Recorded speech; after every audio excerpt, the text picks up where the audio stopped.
Hours a day, more, but it's more. Yeah, it's all the bones. It's on fire. The capacity. Ready? Put a new capacitor. Everybody ready? Greenville City Council will come to order. Please call the roll. Brown. Here. Ely. Here. Godwin. Here. Norris. Here. Rogers. Here. Schmidt. Here. White. Present. Get everyone to stand for the Pledge of Allegiance.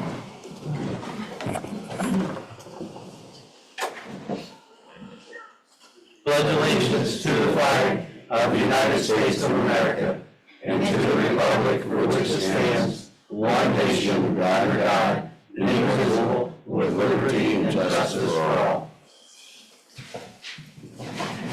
Evening, everyone. Good evening. City Council members, you were emailed out the minutes. They will stand approved as read unless there's something you would like to change. All right. You were also emailed the current financial report. I'll take a motion to approve that or not approve it. Motion to approve it. Motion by Mr. Norris to approve it. Discussion. Call the roll. Brown. Yes. Ely.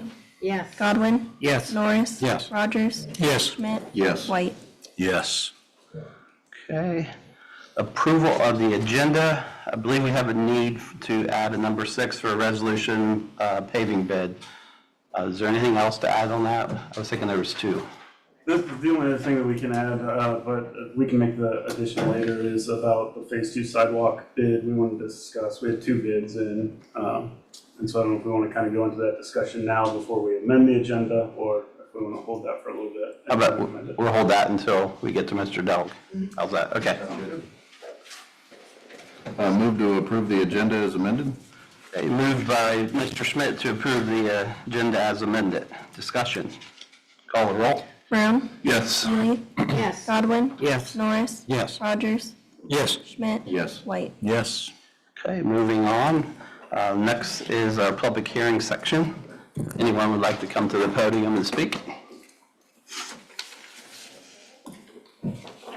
Okay. Mine is short and sweet. I was visiting with, the garage sales this week, and one person asked me to ask you all, how do they go about finding out who has the license to run an Airbnb? Because they suspect that maybe a house that is near them, the person keeps saying it's an Airbnb, but they don't think it is. They think something else is going on. Can you tell me what I can tell them? How can they research that to find out if indeed that house is an Airbnb? You want to talk to that? Absolutely. So the first thing is you can go on the Airbnb website and search and see if it comes up. Like if they're just wanting to do research on their own, if they want to know if it's permitted, then they can call our planning and zoning department, and we have a list of the permitted Airbnbs in the Do city. you know the phone number of the planning and zoning? 937-548-4930. 49, pardon me. 30. 4930, and they can give you the address, and they will be able to look it up, and they can say yay or nay. Yes. Okay, thank you, that's all I needed, thank you. Thank you. Anyone else? Hi, I'm Nancy Slaughter at 302 Washington. I have another packet for everybody. I wanted to make sure Leon definitely got it. May I coach Leon in here? Here, I think it's the form. Thank you. He's my guy. And I have this other packet, and I can hand that out to you. And there's but if you could share too. So first, I'd like to thank the City Council and Mayor Jeff Whitaker for everything that you do and your tireless efforts to make our city a better place. Do not go unnoticed.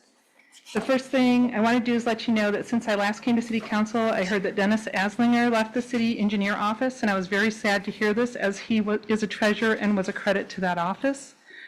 We've also added Chad in the code enforcement, and I wanted to thank you for the creation of that position. I understand it's part-time, and I think it'd be best if we could work toward getting that as full-time and perhaps even adding more code enforcement. I also wanted to thank you for Megan at the city engineer office and the law director for their efforts working with code enforcement. I also wanted to thank Ryan Delk for following up on the sidewalk issues that we had with the contractor last time I was here that I talked to you about. And so there are a few things that I wanted to address today. And the first one is this address here on there, which is 208 Washington.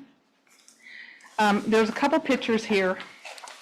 And I just wanted to ask the city council is, would you want this person to move in next to you? It's definitely affecting property values and the ability to sell a house nearby.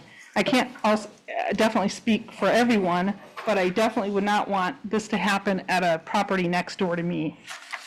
Please do something with our code to keep issues like this from happening. We don't want another Woodhouse situation developing. It would be great if we could get some transparency into the process of code enforcement. There's an unoccupied house and the lawn is not getting notices anymore, and I'm not sure if we need to call and let the city know, or if it's is at an escalated state and notices are not needed anymore. If we don't already have one, I would like to encourage that we have an escalating fine structure so that these repeat offenders would get fined on an escalating scale. It's disrespectful to every law-abiding resident in our community when houses and landscaping are not well maintained. I'd also like to see the city put laws into effect that require owners to get houses up to code and inhabitable within 2 years of buying a property. To have houses boarded up or with broken windows and in disrepair and uninhabitable is not in anyone's best interest. In some instances, the city is responsible for mowing and maintaining a yard because there is no owner or the house is in tax sale. In that case, I've noticed that the lawns still go for over a month before they're mowed. If the city is the only one taking care of it, it should be maintained by the city at the same level you expect residents of our community to maintain their yards. If the city doesn't follow the code requirements, how can you expect residents to follow them? I'd also like to see the city do some code enforcement when it comes to painting of houses. I understand that there's no way to require a house to be painted, but if the owner begins painting, especially a different color, the city should require that it be completed, at least that wall or section, within 1 year. A house that has an obviously half-done painting project is not something that people want happening next door to them. Please help respect the residents of our community and require that if someone starts painting, they at least be required to complete that section within 1 year. It would be nice also if the city would pass some laws about noise. People in our town are not required to have a muffler on their vehicles, something called straight pipe. Would you want to live beside someone with no muffler pulling into their adjacent driveway? Another noise problem that we have is semi-jake brakes. They're also called engine brakes. This should not be allowed in city limits. Do you think that somebody walking downtown enjoys having an engine brake go off just feet from them in the road? I'd also like to request that you reduce the speed limit to 25 miles per hour. Currently, there are 35 mile per hour speed limits coming into downtown before it turns to 25 miles per hour. This means for a head-on collision that would be a 70 mile per hour closing speed and would throw a car into the easement and sidewalk. There was a T-bone accident that happened near my house. One vehicle was almost stopped. When it was hit, it threw the car, and I'm sorry, there's a misspelling there, but it threw the car completely into the easement and sidewalk. If these are the busiest sidewalks in town, and this is what you said when you required the sidewalks to be redone, we are putting pedestrians in extreme danger with cars going too fast to stop. And there's also very little or no speed enforcement, and vehicles are frequently going faster than the 35 miles per hour posted. Please reduce the speed and enforce it 100%. I would like the City Council to please keep in mind that gentrification happens when the community is nice. Speeding and loud vehicles does not make it nice to walk outside in our downtown areas or to our downtown businesses. When a property is not owner occupied or there is an empty lot and people let their dogs defecate and don't pick it up, I was told by the police that unless I own a property, I can't call and have anything done. I thought this was really ridiculous. Seriously, we should have good neighbor laws that allow a non-owner to help keep unoccupied properties clean. Unoccupied properties become dumping grounds for not only material things, but an unoccupied house near me has been a dumping ground for live animals. Please pass laws to allow good neighbors to help keep our community from becoming a health hazard. I should be able to call with my evidence and ask for enforcement if somebody's not picking up after their pet, regardless if it's my property or not. Please consider registering and licensing the tractors pulling trailers and working in city limits. I'm not talking about the farmers moving from one field to another. I'm talking about the tractors that are pulling trailers with mowers and closed trailers conducting business in the city. These tractors should be required to register as vehicles and pay taxes for wear and tear to our roads. They should also be required to carry insurance. What happens if there's an accident? Do they have proper insurance and a license plate that you can identify if they flee a scene? These folks are conducting business and should be taxed accordingly so that we can maintain our city infrastructure. Finally, the contractors that work in and for the city should be required to notify the city and residents on that block at least a week in advance of the work they will be doing. They should provide addresses and easement information and provide contact information in the form of a name and phone number that is available during the entire time work is being conducted. All city projects should have a city employee supervising work at all times. As a resident, we have work done by disreputable contractors hired on our behalf by the city.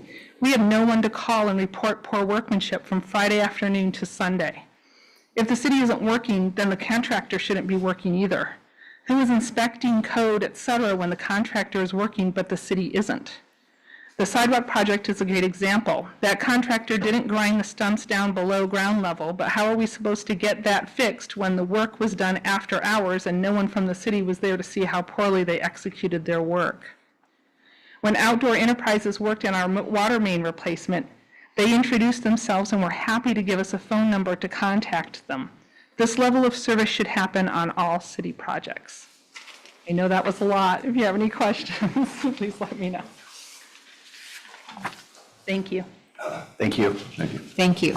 Thanks. We will take this in consideration and review some stuff on this. Anyone else?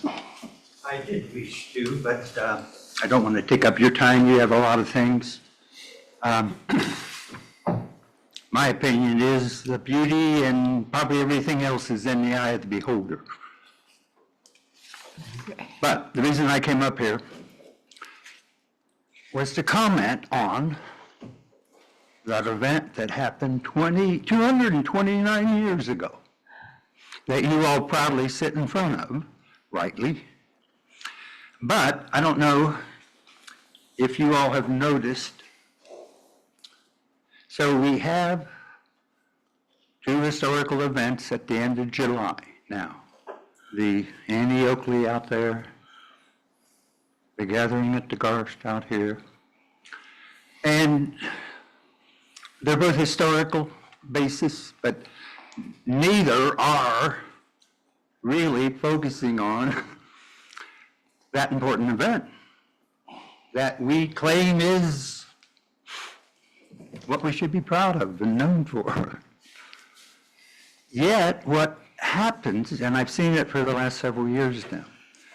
So last week in July, these are held, and it's like people's historical energy or is spent. I mean, and we come to August 3rd like we did 2 days ago, and this year it was a Sunday, I guess. But what ends up happening, and there's nothing is said by anybody about it. And I think we should at least commemorate it at the Altar of Peace. I remember gathering there not too many years ago. It was a beautiful, nice time, and people who were interested could come. It wasn't a huge crowd. But I'm pretty sure in part of my earning the title almost 40 years ago of local historian by researching the Broadway Bridge in the city council minutes and the whole story. And that was slated about 40 years ago, maybe 85 or so. That was on a fast-track project to replace. And there was going to be a new bridge put in that would look quite like Main Street. And I worked for Mrs. Thiem at the time when she owned the apartment building. And I was keenly aware of that beautiful concrete arch that Broadway Bridge is. I wish you, when they named it for Martha, would have included a historical name. Martha Bankert Memorial Broadway Bridge, because I think it's on the National Register with its historical name. All right, that's when I'm on the photograph, when the bridge is dedicated, and they had to identify me, so maybe you were there then. I am not sure. I know, but nobody got shot yet. Oh, maybe Ryan was there. But no, that's when they identified me as local historian. So I just wanted to, is that something you need to investigate further? It sounded loud, didn't it? It did sound loud. But there's nothing on the floor or anything? Brian, do you mind taking a look? Thank you. Sounds like it's this way. I don't know. It doesn't sound like a bird hit the window, but there's a mark, it looks like it could have been a bird. It could have been the back room too, I'm not Comes in sure. right there. Sorry. It's kind of unsettling. Something hit here. Yeah, on the lower section. Yeah. All right, thank you. So what happened? Sorry, sir. That's that third one. The third one, you hear what you had to say, Richard? Hey, no, I just wanted to point out real quickly, the treaty, I don't know when you all may have enjoyed reading, there's 10 copies, but it mentions, I think, 5 times in the treaty, if you haven't read it, where it was being conducted. And right at the beginning. It's a beautiful thing to celebrate, to put an end to destructive war, to settle all controversies, to restore harmony and friendly intercourse between the United States and Indian tribes. So Anthony Wayne, and they met with the sachems, chiefs, warriors together at Greenville, headquarters of the Army. Article 2. About all prisoners on both sides shall be restored. Indian prisoners immediately set at liberty. The people of the United States shall remain prisoners among the Indians. So they have 90 days to deliver them up to one of 3 places. General commanding officer at Greenville, Fort Wayne, or Fort Defiance. And also 10 chiefs of the tribes shall remain at Greenville as hostages until the prisoners are released. So there's 3 times it's mentioned where this is happening. Hey, I did want to point out, you might find it interesting, that in addition to what became almost 2/3 of the state of Ohio, the main chunk of land and a little bit of what became Indiana in Wayne's Treaty, what they signed on giving up the territory, it included these big other pieces of land, including both Chicago and Detroit, but a number of other places. So, hey, it's interesting, but then at the end, again, it tells us, in testimony thereof, the said Anthony Wayne and the sachems and war chiefs of before mentioned nations and tribes of Indians have hereunto set their hands and affixed their seals done at Greenville in the territory of the United States. Hey, I wish we could remember it just, no big deal, doesn't have to be. But I think when we call this place in ignorance something other than when Anthony Wayne called it, is kind of disrespectful to him. And I'd like to point out, he was the 3rd Army sent out to get these Indians under control. Harmar in 90 went up due in Kekianga, their capital up there at what became Fort Wayne, and they were beaten back with loss of life. And then St. Clair. And there were voices in Philadelphia that were urging after that St. Clair terrible 1,000 people, I think, lost, wounded. They left they were urging, let's not go against them anymore. Let's keep the boundaries. But Wayne was called out of retirement, and I'd say third time was the charm. He came.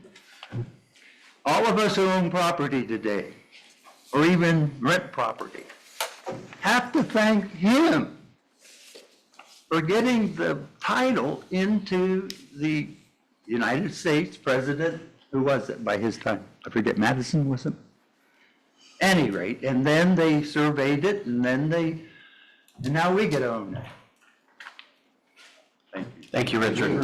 Thank you. Thank you. I appreciate the copy. Well, nonetheless, it comes and goes, and we can at least save Richard.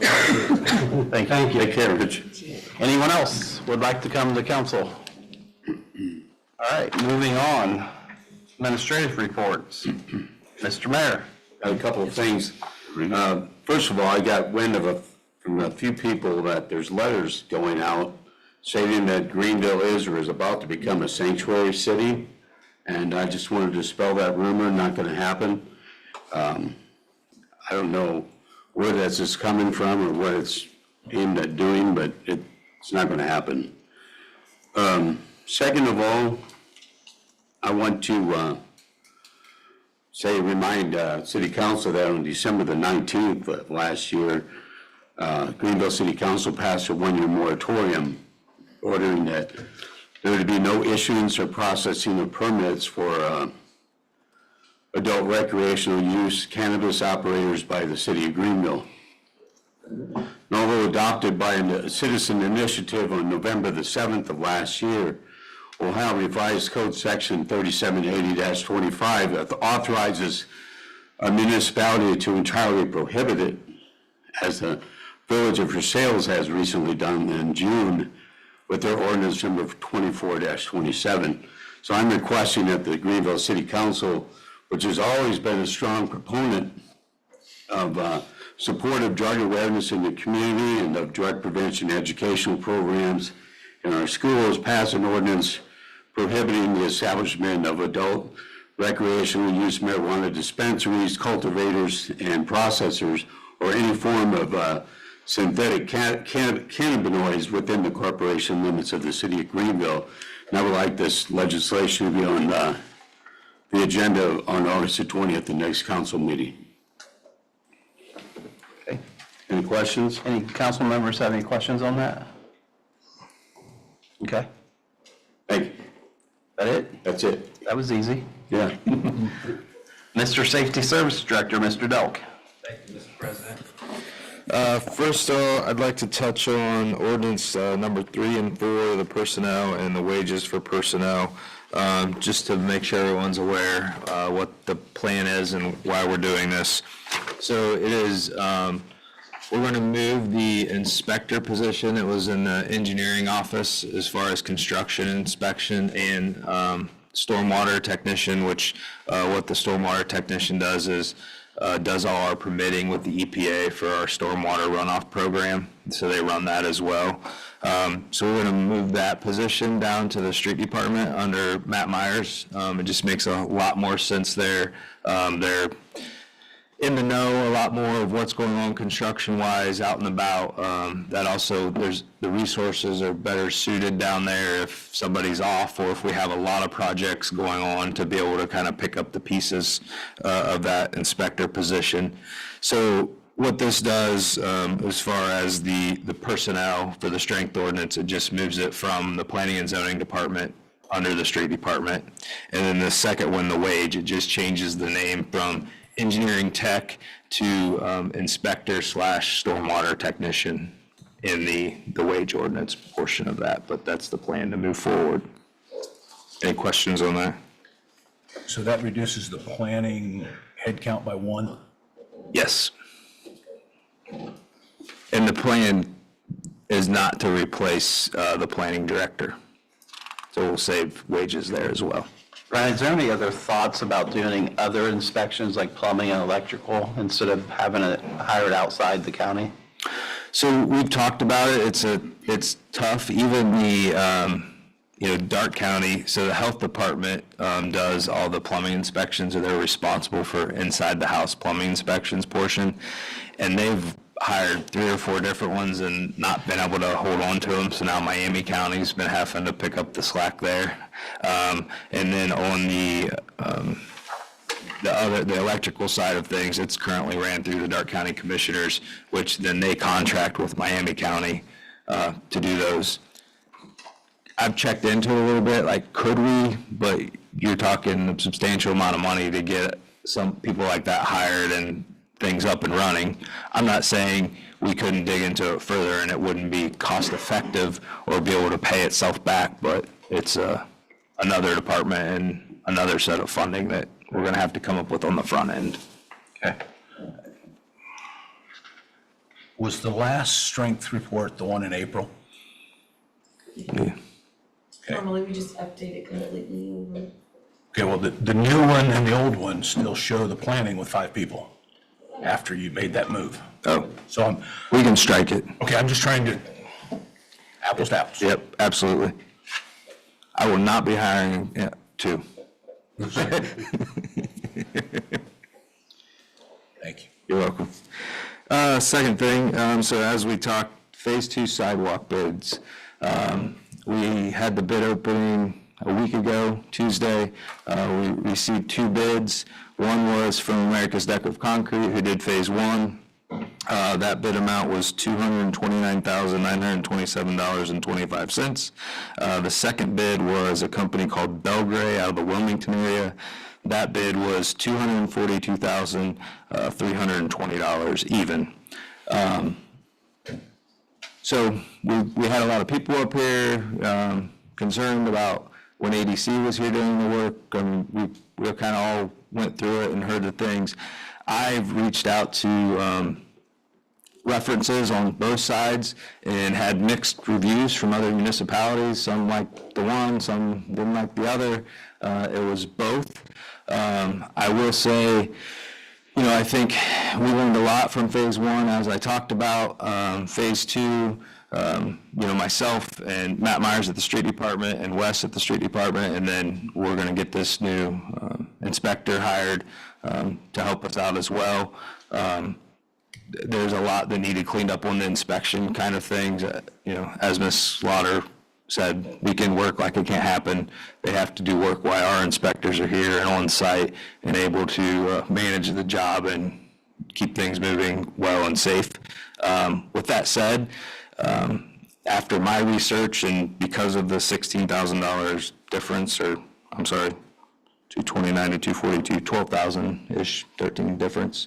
I would personally go with ADC and we'll manage it differently, but because of the past situations, I wanted to bring it up to council and get all of your input and see where you would like to go, because I'm not stuck either direction. With that being said, we have legislation prepared to go either way. In terms of the way that public bids work, it's our requirement to pick the best bid. It doesn't have to be the lowest bid. So while ADC was the lowest, given the issues that we've had in the past, if those continue to be a concern, there's perfect justification for going with Gilmore. I think one of the other important things about this project to consider is that size-wise, it's half to a third of what Phase 1 was. So that alone is going to be able to help us keep a much better eye on everything that's going on. But again, as Mr. Delk said, I think there's a comfort level that to be able to handle with either one. So if there were strong feelings up there, let them be known now, and we can work through it that way. I would just like to say that, based on what we had and what we needed to correct, if you're the assurance that they will improve and not rationalize and kind of pass everybody off, if they can give us the insurance that they're willing to come up with some solutions that they didn't address in there, Right. But I think we need to be wagging the tail, not the dog. Right, absolutely. Thank you. You're welcome. Where is the second stage? Where is it at? Mainly over like Royal Oaks, Willow, Orchard area, kind of over by the K8 building to the east, your area. Not in your area, but I'm saying, what, your council ward. area. And down around the North School. Okay. You know, in my opinion, would like to keep everything local, but, if they're not going to do the job properly, then kick them out. Yeah, my thoughts is this is kind of like a little small test, it's about a third of the size of the last one.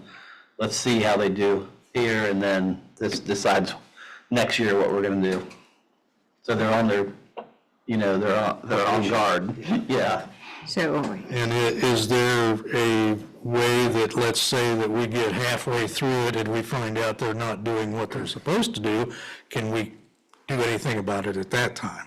Well, absolutely, we can hold their retainage and hold their payments and, And they have to file a bond that covers their workmanship, so. yeah. And for the same reason that you're saying, let's try them, because it's a smaller one, I would say try the new company, because it's a smaller essence. We give them the opportunity. The volume of complaints that that I heard, and then I know others heard, I don't know, I think you just sit blind if we don't make a change. And what happens if, again, you never know, right? Like, you can make the change and it could be worse, which would be bad. But, if you don't make a change and you get egg on your face again, and I don't know. And this is why we prepared legislation both ways. Thoughts, anyone else? Do they have the people who did phase one, do they have an understanding that we weren't happy? Oh, absolutely. I have many Do they have an conversations. understanding of we'll do better? Have they given Yes. a commitment to do better? Yes. No You more believe working them? at night. Do you believe them? I have a lot of trust and faith in humanity and people, so yeah.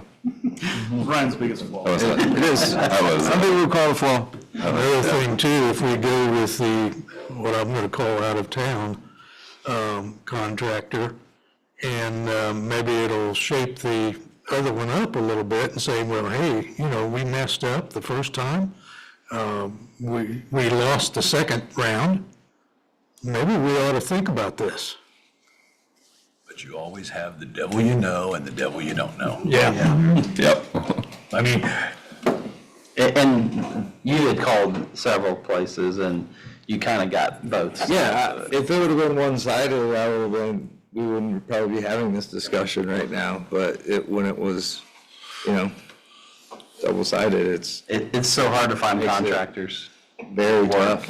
And I think one of the things that we found as we were doing the reference checks on the different companies, so much while you have the contractor, so much of it too is almost crew-based. That you can have one company that, you got one crew that's working great, and you get a great reference from a city, and you get another crew that they'll say they're the worst people ever. So no matter what you go with, I think the key to it is going to be our renewed focus on managing them when they're here. And so I'm optimistic either way, just because of that. Putting the new things and the lessons that we learned from phase one. Thank you both for not giving us any indication of which. so in other words, Mr. Doug said he would go with ADC. I mean, $12,000 is $12,000 in my mind. Right, That's true. so I hope that you, when you're preparing your contract, that you spell out what is expected, no gray areas, no ambiguous areas where they can scoot around. Absolutely. It's this way or the highway. I'll give you mine.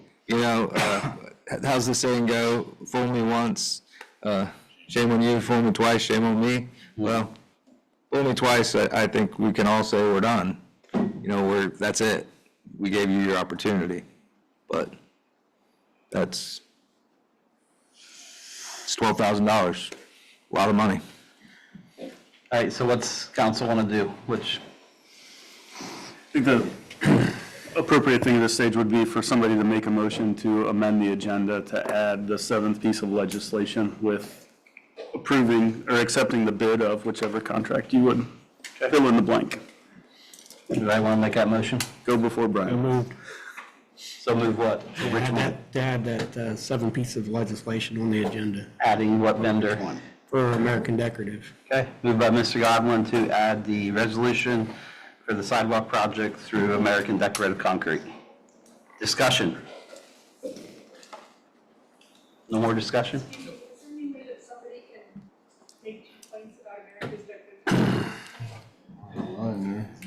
It's your meeting, Mr. Baumgartner. Yeah, we usually do that on the public hearing side, so. You know, my comment on that would be that American Decorative did mess up last year. They had a lot of complaints doing stuff after hours and doing shoddy work. And like you said, give them a second chance, see what they do this time. We got 11 phases to go through, and we're only on the second one. Yep, so this is, yeah, I agree. And I wish we could have somebody like that outdoor company come in and did the lead line replacement, but It'd be a no-brainer, absolutely. yeah. But, you know, they're close. You can call them, they could be here quicker. But somebody that's wherever they're out of, If they're out of Wilmington, it's like, But Ryan, on the first bid, how many bids did we have on the first time? First time You around. remember, just ballpark? It was 3. 3? And a lot of times the bid numbers we receive is representative of the scale of the project. So the smaller the project gets, the fewer bids typically we get. It's just harder for companies to come in and justify doing it coming up from Wilmington or Hotel stays and everything outdoor else. enterprises to come in. You know, if there's bigger projects out there, we get a lot more interest typically. It's the problem we ran in with on the park bathroom. So one other thing I would say, just as consideration, mentioning the 12,000, you know, in the second chance, the fact that there's 11 phases, we have tornado cleanup that we have to pay for. There's other stuff that we have to pay for. Stuff that, you know, we got to find the money somewhere, right? And so if you could save 12,000, maybe it's $12,000 worth of second chance. Yep. Well, that 12,000 is actually savings to the people, Right. taxpayers. Right. Right. That's what I'm saying. Is that worth the second chance? and then with what the public has brought up, you know, we know what to look for and what to be aware of. And if it's a 30%, 35% less project overall, that, you know, it's a smaller area to keep track of, that, you know, we'll have. I think phase 1 was a learning lesson for a lot of people, and it was an extraordinarily large chunk. Different size. Yeah, it was an extraordinarily large chunk to begin with, so we learned a lot of lessons, and I think ADC probably, I would like to think that they're going to go above and beyond what they normally would do in order that they would have a chance to continue bidding on phases 3 through 11. If they screw it up this time, they can probably say adios, you know. More discussion? And we appreciate your documentation last Yeah, time. thank you. Thank you. Yes, thank you. Call roll. Brown, Yes. Neely, Yes. Godwin, yes. Norris, Yes. Rogers, No. Schmidt, Yes. White. Yes. All right. Motion passed to add that to resolution. Anything else, Mr. Delk? Oh, yes, please. Not done yet. The rest are easy, I promise. Okay. Okay. Second thing, I just wanted to touch on the maintenance paving. So the bid opening was this morning on maintenance paving. We received 2 bids. Walls Brothers Asphalt, which is local, owned by John R. Jurgensen's, but they're out of the Phillipsburg area, or Fort Jefferson area is where Walls Brothers is, I'm sorry. And then Fillmore Construction, who is out of Leesburg, Ohio, which is Washington Courthouse area. Historically, Walls has been given our contracts for many years. Fillmore actually had the contract, I believe it was 2 years ago. We had no problems with their work. They did good work. You know, competition is a good thing, because this is a bid that engineer's estimate was basically $1.7 million, and Fillmore's was $1.3 million. So a huge difference. The big difference was in the actual asphalt cost was a major portion of it. So to put it in perspective, you know, when you get 2 companies kind of going at it, they sharpen their pencil, and it's a good thing. $95 per ton. I think the last time we paid anywhere close to that was 5 years ago. Historically, I think last year was 110. Our engineers were, I was just talking to them earlier today, and they had just bid a project over Jay County, Indiana, not far away, and he said they were getting numbers of $135 a ton. So it's very fortunate for us on the large-scale paving project that we had. I was blown away because this never happens, or I feel like it never happens. I always feel like it's above. So it's a great day when you can get a competitive bid like that. It's a locked price per ton? Yep. Yeah. Are they going to raise the manhole covers up then also if need be? It's all in the bid. Okay. Also, I think I maybe had asked some time ago, and, I've had other citizens ask me which streets is going to be paved, and I haven't received anything as far as what streets is going to be done and what shouldn't. You have it. It's in your, it would have been in your legislation for when we authorized the bid. Everybody in council has it. Yep. There you go. Chris has it. If you want to share that with Leon. Want it or want a copy of it? It's my street, that's all that matters. It's your streets. That's not true. Not true. It's all third. We gave a third already. Good try.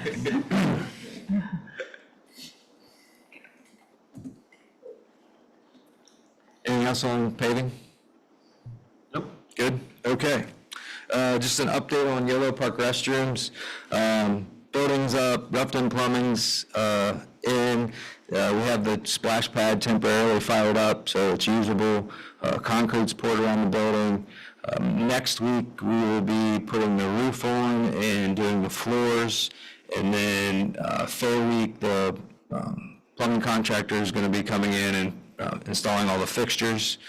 After that, hopefully the next week of the 26th, we can get our final inspection and get that opened up. We'll have a few little small items to do, some landscaping and some different, and then the adult changing table is going to be, Dark DD has contracted with Broomball. Actually, I think Broomball is actually installing them all for them for free. Don't quote me on that, but that's my understanding. So they want to wait till a rain day to get that installed, but we're going to hook up the power and everything, and they should be able to have that in one day, and then we're up and running. Another project checked off the list. Brick really looks good. It matched well, yeah, I'm happy with it. Just a reminder to everyone, the lead line flyers, the lead line identification, those are still being passed out door to door, either by a city employee or high school students for the Green Wave that are doing community service hours, so that's worked out great. Mr. Norris's granddaughter was a big part of that help, so thank you to her. Ryan, I think that I said something about last time that my retaining wall had been damaged as far as the top blocks, and I think that might have been, I think I blamed it onto one of the fiber optics, and I think it was actually the lead line checking. Oh, the lead line, like when they were backing? Right. Okay. And I haven't, received anything as to whether I had lead lines or not. Yeah, so I sent Brightspeed down to look at it and told them it was their fault, but I haven't heard back from them yet, but I'll regroup on that one. Yeah, I think, after I got to checking, it was right there where the water line is, so I think that that's what it was. We'll check it out and let you know. That was my fault for accusing someone else. Ryan, is there any update on aggregation of electric and gas activity? Yes, I thought I reported on that last time. The electric we talked about was locked, we had a number, it wasn't communicated yet, to the public. They were gonna get ready to send something out, it goes into effect like November, December. Electric is December, October is gas. So October, they're currently bidding. Preliminary numbers are about 50 cents CCF, so down substantially. But there's a lot of unknowns. There's a lot of companies that aren't giving bids right now. The political climate is what they're blaming it on. you can read between the lines there, but, so, we'll see where it goes, but right now, it's leaning towards the 50 cents. So letters Gas. will be going out? Yeah, the electric one should be going out here within the next couple weeks. And the gas ones kick in before the electric ones? Yep, and then the gas ones will be shortly after. So everyone goes to the aggregate unless they opt out? Yep, unless they're already opted in to another company that's not the aggregation, or it's the CenterPoint or AES. So they have a list. So say you signed up on your own, but there's something in your contract where you can't get out for free, then they don't send those out, just to not confuse it. But yes, everybody currently in Rollover is October for gas, November? December, or October for gas, December for electric. The last two bids on the gas, the company that took mine was lower than what the aggregate price was. So that's what I'm with. I'm not with the aggregate gas at this point. Yeah. Just depends on how that comes in too. So I think right now the contract for aggregate gas is 76 cents CCF, and then it's looking like it'll be 50 cents, and it could go lower, so we're just gonna have to keep an eye, and if that happens, we'll. But just for information, the SCO is like 30 cents. For gas. Yeah. Yeah. So again, yeah. I will say 80% of the gas consumption for the nation is due to electric. So it takes 80% of the natural gas production to produce electric. So hot summers actually affect the natural gas prices. Something people you don't think about. It was good to know. Okay, last but not least, I just want to remind everyone, this week is Rumpke's large item pickup. You can get up to 5 large items picked up. And then the next one will be the week of November 4th, and then the last one will be February 3rd, and then we'll have to do a new contract after that, but plan to keep it the same. And with that, I will answer any other questions, but I will pass. All right, thank you, Mr. Delk. Mr. Alt Director, Mr. Reedman. Thank you, Mr. Council President. I'll just touch quickly on the last piece of legislation we haven't talked about. It's the ordinance amending the municipal income tax ordinance. The only changes that we're making to that ordinance is adding in an ability essentially for the Attorney General to do collections for us. Currently, we do all our collections in-house. We have a pretty successful rate. But with that, we're kind of limited. The Attorney General offers that service to us for free. They essentially tack on the additional cost that they have to the amount of tax that's owed. It's not our intention to send everybody there.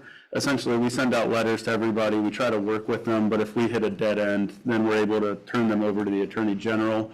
Again, it doesn't cost the city anything. We still receive the full amount of tax that's due. And the Attorney General has some better ways to collect than we do. They're able to get into state tax returns and that kind of thing. So it's only for what we can't do on our own? That is correct. And in the thought process behind that, in theory, we could send everybody, but if we send everybody, there is an additional cost to the taxpayer. Now, understandably, they're delinquent, but if we can send a letter and get it back, and, somebody just didn't file or didn't think to file, that way the citizens of Greenville don't incur the additional cost. How big of a problem is the delinquents? So it whittles down. I would defer to the tax department on that specifically. I know we looked at some numbers before, and we keep track of them. I would say, we average like $8,000 to $9,000 on the older years, and then obviously it goes up as we get closer to the current year. I couldn't tell you where we're at for delinquencies. I mean, number of cases that we personally have gone after, that we go after. And so I was sitting with the tax administrator, for instance, in the year that we looked at, I think there were 5 people that were still outstanding. And so, again, it's not going to be a huge burden for the older stuff that we would send on to the Attorney General. We're doing a lot of it ourselves. But the legislation is focused on only what we can't do ourselves. The changes that we made to the legislation are to allow the Attorney General to do collections for us and to attach their fees. So we are still going to be able to do the collections ourselves, but it allows us to incur the fees to them as well. Thank you. Anything else? Yeah, I'll answer any questions that anybody has. All right, thank you, Mr. Law Director. Ms. Davis, City Auditor. Thank you, Mr. President. I just need to report that we are rounding the corner of the final audit for 2023. The paperwork is done. Most of it is, it's submitted to the state. The state has to approve it, then we have to do the final approval, and then that will be available for everyone's view on the state website. So as soon as that's up and available, I will let everybody know when it's finalized. But as of now, the auditors are complete as far as coming here and pulling any more paperwork. So if you have any questions, please let me know. Okay. Any questions for Ms.? Different subject, Ms. Davis. Yes. In the July finance report, just stepping back in the way I would look at it, it says in 58% of the year, we've consumed and committed 81% of the funds from the budget level. Just comparing Which fund? well, the 41 compared to the 30 plus what's encumbered. So Okay. Is there a specific fund, or you're looking at? I'm looking at the last bottom, page? I'm looking at the total. So the problem with looking at the last page is every fund has to be looked at separately. So we have to look at general water, wastewater, storm. All of those are separate funds, and we have projects going on in a lot of those funds, and that money has already been encumbered or spent and won't be spent anymore. Like the 502 project, that money was encumbered and spent the first part of the year, so we won't have any more funding coming out for that. The YOLO Park is almost finished. So those, if you're looking at the bottom line, those are included in the bottom line. So we feel comfortable that in 5 months, our expenditures, new expenditures won't exceed something like $7.5, $8 million? Well, I don't have that in front of me, and I know that at the end of August, when we get through the end of August collections, we will be reviewing all of that in detail in order to make sure that we are on track prior to the end of the year. And if we're not, then there will be some adjustments that will need to be made, obviously. Okay. Okay. Thank you. Any other questions for the auditor? All right, moving on to committee reports. We have none, correct? Ordinances, resolutions, we have 7. First one is a resolution authorizing the mayor to enter into a contract with transit services. A resolution authorizing the mayor to enter into contracts to provide transit services. This resolution authorizes the mayor to enter into contracts to provide transit services with Dark County with compensation in the minimum amount of $21 per person each way. Prior to executing the contracts, the law director will approve the terms of each contract. And that was the third reading of that resolution. Move to adopt the resolution. Moved by Mr. Schmidt to adopt the resolution. Discussion. I'll start it. What's the basic premise of this legislation?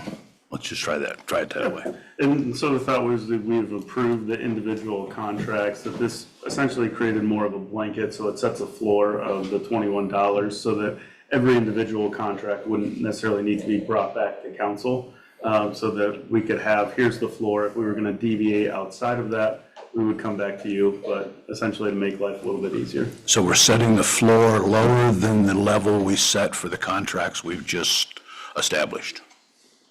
That's correct, and the thought process was, again, because the funds are varying, costs are varying, the thought would be that we didn't have to come back every time there was a reduction in our cost savings, that we're around that rough number, $21, as opposed to, forget where we were at. $22.65.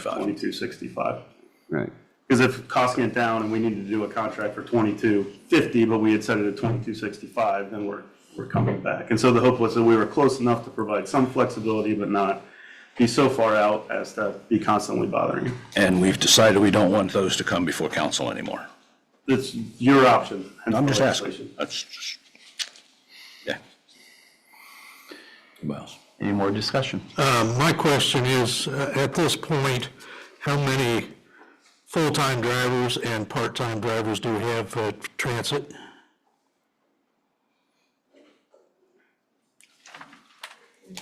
Can you go up and answer that, Katie? I don't have any answers.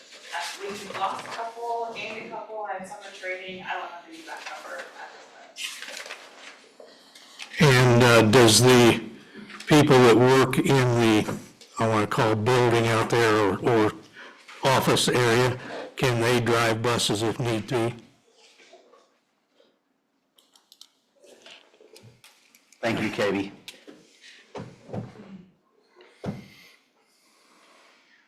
So if you're referring to the dispatchers, the answer is no, they cannot. Okay, what about anybody else that would work in the building? So the only other people that work in the building are myself and the operations manager, and we are not authorized to drive the buses. Okay. Talked to a lady the other day that was at Dollar General. She complained that she was waiting 3 hours to get picked back up. The people inside, the cashiers inside, confirmed that she was there approximately 3 hours. Okay. Is that acceptable? It's not.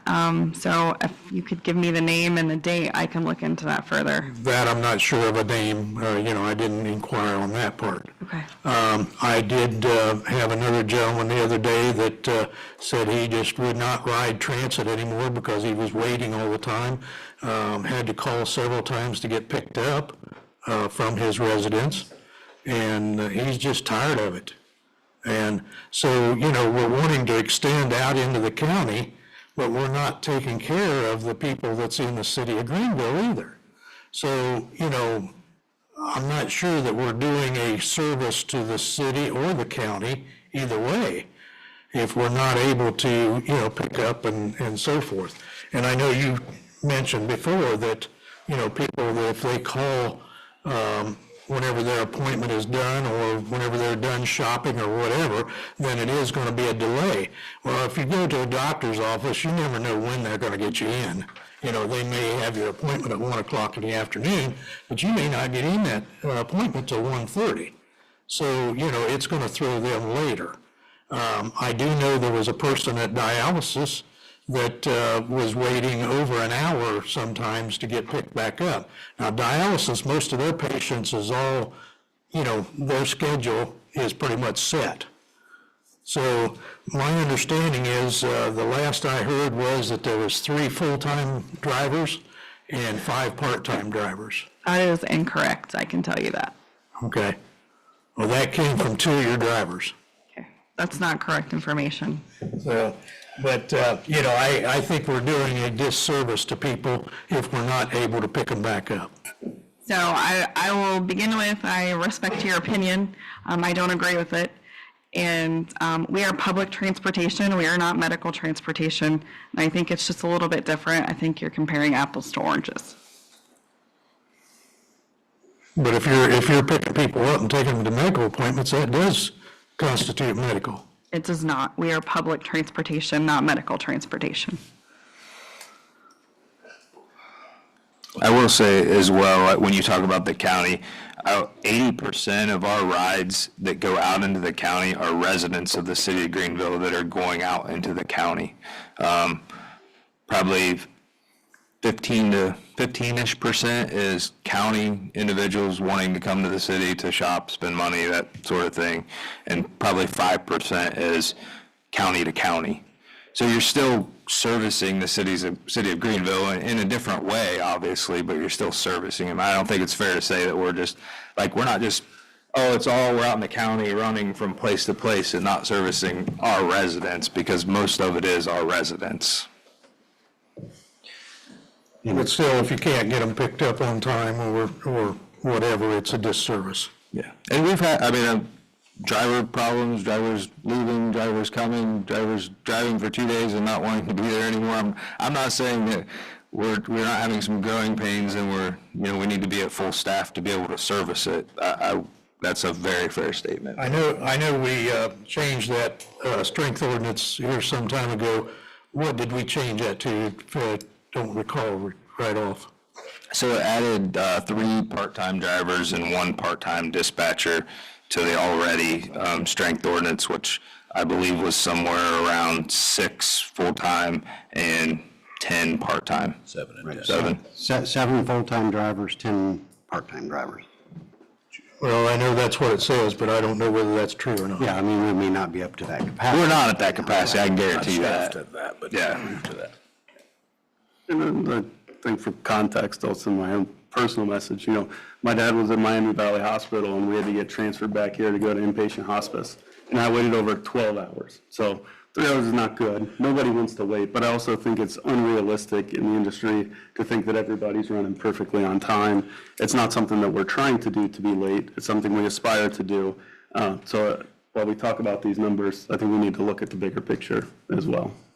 Right, and Katie, if I remember right, from last time you were on the podium, like if I have a dialysis appointment or x-ray appointment for tomorrow, I'm calling 24 hours in advance, right? So if you are coming from the county to the city, yes. Yep, yeah. That's I correct. meant like a county call that's going to Yep. tie up our services, so you have to call the day before on Correct. those. And then you can estimate the pickup time, and one of the residents was here last meeting and had talked about that she would do an estimated pickup time at the same time, pick up after she was dropped off to come back, the return trip. Right, that's correct. And she estimated that, and it was working for her. Right, and if people are at a doctor's appointment and the doctor is behind, like, they can always call us and say, hey, the doctor's running behind, can you push my that trip out. back? And we do that quite And I often. guess I was just saying, yeah, there's some flexibility there, but there also has to be pre-planning. Right. Yeah, okay, very good, thank you. Any other questions on this? Not so much a question, just more of a comment. Obviously for work reasons, I've abstained on most of this. However, transit service it's a great thing to offer the citizens, right? People got to get from point A to point B, and there's not enough places out there to do it. We don't run a taxi service. We don't run, there's not any of that stuff. Uber is next to non-existent, right? And so while taking them to doctor's appointments certainly needs to happen, they also need to get to the store. They need to get to, they need to be able to go pick up their medicines. They need to go places. And so transit certainly, I think, is a good thing. The item before us currently is a blanket contract, which I completely disagree with. I don't think we should, just as the same as we shouldn't give a blanket contract to enter into paving and enter into whatever. I don't necessarily agree with that. However, from a transit perspective, I think we owe it to our residents to make sure that they're able to get places. And so, supporting the different contracts is certainly a good thing to do. Okay. I would like to add, I don't agree with the blanket contract either. That's not something, I think we would be doing a disservice to transportation itself and for us if we didn't keep, our job is to be the eyes and the ears and the hands of our citizens. And so I think, not that I think there's going to be anything wrong, I just don't think that this is a place that we just hand out a blank contract. That's my opinion. Thank you. Well, just so the public knows, it's not a blank contract. It's set a minimum of $21 each way, just so the public knows that. But it's whosoever will, right? Right, but it's not a blank contract. Okay. It's well, at $21. okay. It's the mayor. Right. It's not just Katie or anybody. Right. Can't just, Right. the mayor has to still sign. So. All right, any other discussion? Katie, thank you for coming up and answering some questions. Call the roll. Brown, No. Ely, No, Godwin, No. Norris, Yes.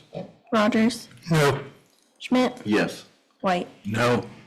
All right. That resolution fails. Next, we have a resolution authorizing the mayor to enter into a contract with Village Green, and this was given the first reading, the last meeting.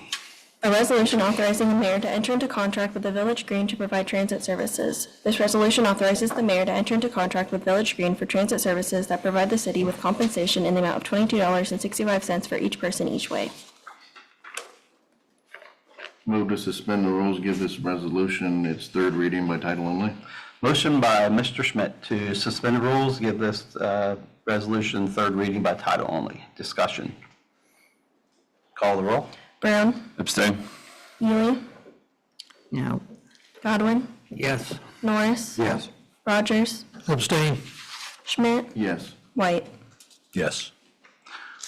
All right, that's not super majority, so that will have to be held over until the next meeting for the third reading. Moving on, ordinance establishing personnel, and this does have an emergency clause. An ordinance establishing personnel within the city of Greenville, Ohio, and declaring an emergency, amending and replacing the previous ordinance. This ordinance authorizes the addition of a full-time inspector/stormwater technician position for the street department. This ordinance has an emergency clause. Move to suspend the rules, give this ordinance a second, third reading by title only. Moved by Mr. Schmidt to suspend the rules, give this ordinance second and third reading by title only. Discussion. Call the roll. Brown, Yes. Ely, Yes. Godwin, Yes. Norris. Yes. Rogers. Yes. Schmidt. Yes. White. Yes. An ordinance establishing personnel within the city of Greenville, Ohio, and declaring an emergency, amending and replacing the previous ordinance. An ordinance establishing personnel within the city of Greenville, Ohio, and declaring an emergency, amending and replacing the previous ordinance. Move to adopt the emergency clause. Moved by Mr. Rogers to adopt emergency clause. Discussion on adopting the emergency clause. Call the roll.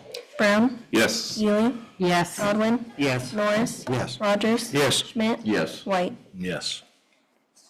Move to adopt the ordinance. Moved by Mr. Brown to adopt the ordinance. Discussion.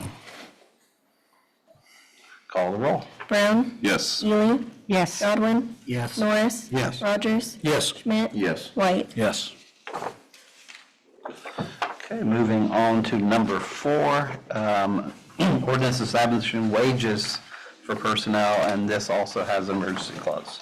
An ordinance establishing wages/salaries for the various employees of the city of Greenville not covered by wage agreements and declaring an emergency. This ordinance authorizes the wages for the full-time inspector/stormwater technician position. This ordinance has an emergency clause. Make a motion to suspend the rules on this ordinance and read it by title only, second and third time. Moved by Mr. Godwin to suspend the rules, give this ordinance second and third reading by title only. Discussion. Call the roll. Brown, Yes. Ely, Yes. Godwin, Yes. Norris. Yes. Rogers. Yes. Schmidt. Yes. White. Yes. An ordinance establishing wages and salaries for the various employees of the city of Greenville not covered by wage agreements and declaring an emergency. An ordinance establishing wages and salaries for the various employees of the city of Greenville not covered by wage agreements and declaring an emergency. Move to adopt the emergency clause. Moved by Mr. Rogers to adopt the emergency clause. Discussion. Call the roll. Brown, Yes. Ely, Yes. Godwin, Yes. Norris. Yes. Rogers. Yes. Schmidt. Yes. White. Yes. Move to adopt the ordinance. Moved by Mr. Rogers to adopt the ordinance. Discussion. Call the roll. Brown, Yes. Ely, Yes. Godwin, Yes. Norris. Yes. Rogers. Yes. Schmidt. Yes. White. Yes. Moving on to number 5, an ordinance amending the municipal tax, income tax ordinance. An ordinance amending the municipal income tax ordinance number 15-119 as it relates to penalty, interest, fees, and charges. This ordinance amends Section 10 of the Greenville City Tax Ordinance number 15-119 to allow the city to hire a third-party collection agency to pursue the violators of the city income tax code, as well as pass along the costs involved with the additional enforcement procedures to the taxpayers, creating additional costs. Move to suspend the rules, give this ordinance second and third reading by title only. Moved by Mr. Rogers to suspend the rules, give this ordinance second and third reading by title only. Discussion. Call the roll. Brown, Yes. Ely, Yes. Godwin, Yes. Norris. Yes. Rogers. Yes. Schmidt. Yes. White. Yes. An ordinance amending the municipal income tax ordinance number 15-119 as it relates to penalty, interest, fees, and charges. An ordinance amending the municipal income tax ordinance number 15-119 as it relates to penalty, interest, fees, and charges. Move to adopt the ordinance. We've already adopted emergency, or no, it doesn't have an ordinance. Okay, moved by Mr. Rogers to adopt this ordinance. Discussion. Mr. President, just for clarification, nothing in here talks about the Attorney General. And this is only focused on the third party being the Attorney General. That's kind of tough to interpret. So the Attorney General is a third-party vendor to us. But it's a specific third-party vendor, not to say you couldn't hire a different one tomorrow, right? Correct. And it already had that language, so it already had authorized third-party vendors. This adds the language to add in the collection of the fees to pass along. And so what this does is this mirrors exactly what the Tip City is doing as well. That's what we took this from, is from them. So it's just to add on the fees Correct. to the taxpayer. Correct. A lot of words for that, okay. Any other discussion? Call the roll. Brown. Yes. Ely. Yes. Godwin. Yes. Norris. Yes. Rogers. Yes. Schmidt. Yes. White. Yes. Okay, moving on to number 6, a resolution authorizing paving bid. A resolution accepting Fillmore Construction's bid for maintenance paving. This resolution authorizes the Safety Service Director to accept the bid from Fillmore Construction for maintenance paving. Make a motion to suspend the rules on this ordinance and read it by title only, second, third time. Moved by Mr. Godwin to suspend the rules, give this ordinance second and third reading by title only. Discussion. Call the roll. Brown. Yes. Ely. Yes. Godwin. Yes. Norris. Yes. Rogers. Yes. Schmidt. Yes. White. Yes. A resolution accepting Fillmore Construction's bid for maintenance paving. A resolution accepting Fillmore Construction's bid for maintenance paving. Move to adopt the resolution. Moved by Mr. Brown to adopt the resolution. Discussion. Call the roll. Brown. Yes. Ely. Yes. Godwin. Yes. Norris. Yes. Rogers. Yes. Schmidt. Yes. White. Yes. All right. Moving on to the last one, number 7, a resolution sidewalk project. A resolution accepting America's Decorative Concrete bid for sidewalk project Phase 2. This resolution authorizes the Safety Service Director to accept America's Decorative Concrete bid for the sidewalk project Phase 2.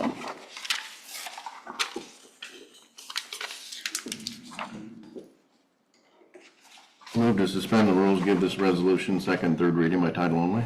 Moved by Mr. Schmidt to suspend rules, give this resolution second and third reading by title only. Discussion. Just, Mr. President, one question. When does, if we do this? Yeah. Suspending the rules. So this is just on the suspending rules. I'm sorry. I should have said that. You're good.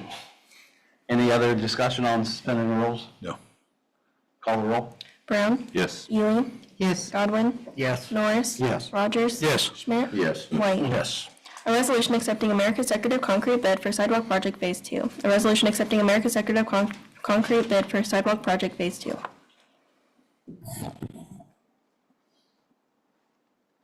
Move to adopt.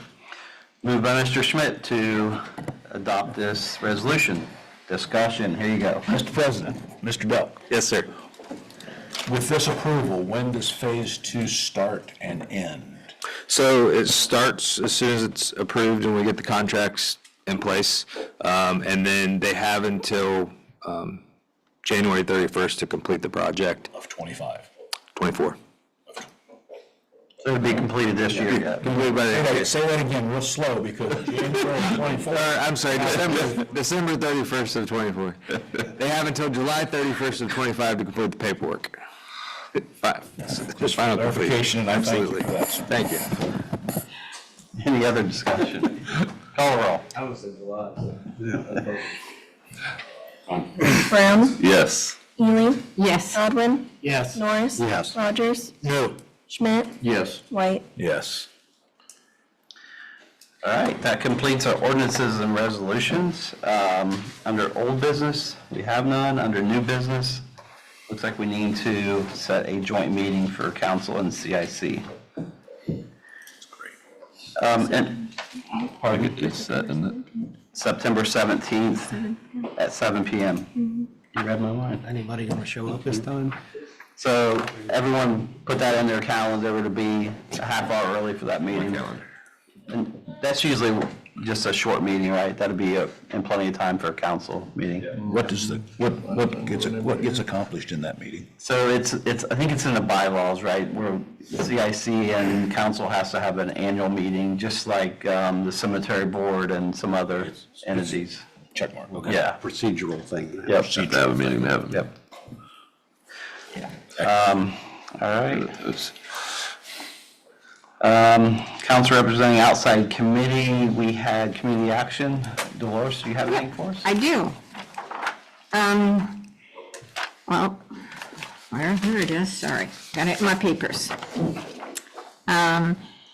The Dark County Community Action Partnership had a board meeting on July 18th. They set aside some leadership positions. I will tell you that I am their chairperson. And the staff gave an update on all the programs. And they're currently addressing citizens who are experiencing problems with summer heat. And they're providing those who qualify for the program air conditioners and fans.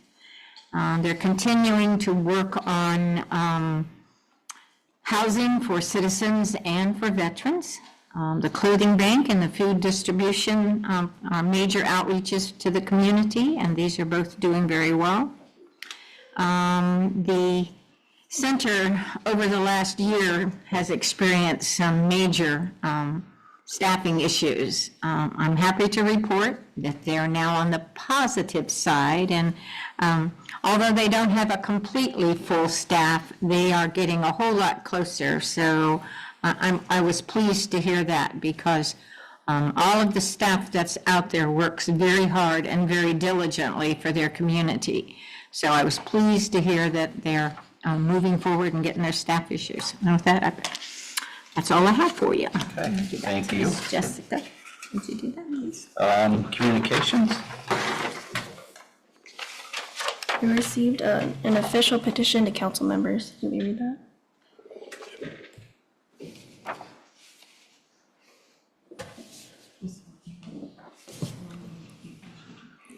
Can you show that to the law director real quick? This one? Yeah. This way. That's, sorry, that was my copy. It was sent there. I don't think I got one. Yeah. Go ahead and read it. Or if you can, yeah, you can read it. Okay, go ahead. Okay. To members of the Greenville City Council, there is a national movement underway to cut back on quality of life policing methods such as making arrests for vandalism, littering, loitering, vagrancy, public intoxication, and other quality of life violations. As a registered voter in Greenville, I urge you to maintain all quality of life policing methods, vigorously defend these methods, support our police in enforcement of quality of life violations, and make sure our district attorney is fully behind quality of life policing methods. Quality of life policing, as well as proactive policing methods, have cleaned up and maintained order in many neighborhoods in our city and helped reduce more serious crime nationwide between 1985 and 2015 by over 50%. Okay, thank you. Is that it on communications? Okay. Call council. Brown? Pass. Ely? Okay, I've got a couple of things. I wanted to urge everybody, tomorrow, Wednesday at 9 a.m., they are having the sensory room at the Dark County Fairgrounds is having their ribbon cutting and all of that. So I would urge you to go out and see that and participate in that.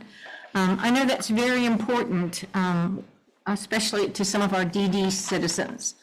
They need a place to go so that they can quiet down, not be overstimulated. And so I think this is a step in the right direction. The fair has done it willingly, voluntarily for the last couple of years, but now it's going to be official. So please participate and stop by and see them. So, and the other thing, Main Street Greenville. They're having an event on Thursday, and it's called the Summer Wrap-Up. And so they're having an event down at the YOLO Park from 11 a.m. to 2 p.m. They're having games, Kona Ice, popcorn. So it's just a way to end the summer for our students and for Main Street Greenville to, just have a good, fun time. So if you need something to do, come down. Thank you. With that, I'll pass. Godwin? Thank everybody for coming up tonight, and be careful going home, and with that, I'll pass. Norris? Yeah, thanks for everybody who attended, and we had some good public comment tonight. So really appreciate the department heads being here this evening, and the press. And Chief, you're still with us. Chief Ryan, yeah, and you're everything is going smooth. Yeah, very good. We appreciate that. Yeah, thank you. And with that, I will pass. Great words, great words. Rogers? Yes, thanks everybody for coming up and expressing everything that you did and so forth. Also, I was listening to the news a little bit before I came up here, and they were talking about the unsightly dumping of garbage and whatever else, furniture and whatever else in Dayton area. I know I've heard a lot of comments in social media and so forth about the Greenville situation of having somebody go around that, and helping to clean up the city. We definitely don't want to be like Dayton. So, the whole thing is, whenever somebody hasn't cleaned up their property or, letting weeds and stuff grow and they're contacted, don't get upset. Just move to Dayton if you want to keep it that way. So anyway, I think that's one of the things that we need to do is to clean up the city. And I think that can be done if we get that, program going and up and running. There's several properties out there, and I know the law director alluded to some of the things that it takes time. And some of the things have to go to court, some of them a letter will suffice, but not all people are receptive to that. So, just clean up your properties, make them look nice. That's all we ask. And with that, I pass. Schmidt, I'll pass. White, I'll pass tonight. President Baumgartner. Yeah, I just piggyback on Leon. I had a resident reach out to me last week about a camper in a backyard. It was close to the alley. And I said something to our zoning enforcement, and that resident had sent me a message back that it had been moved in a week's time. So there is some wins out there. So we just need zoning enforcement. It's critical, I think, to having a beautiful city. But for every one bad situation, there's 100 beautiful homes. So I think we have to realize that, it's just a few here and there, but I encourage any citizens that have a property in their neighborhood that doesn't, that has zoning enforcement needs to contact the city, and we can get it addressed. And with that, I will entertain a motion to adjourn. So moved. Moved by Mr. Brown to adjourn. Call the roll. Brown, Yes. Ely, Yes. Godwin, Yes. Norris, Yes. Rogers, Yes. Schmidt, Yes.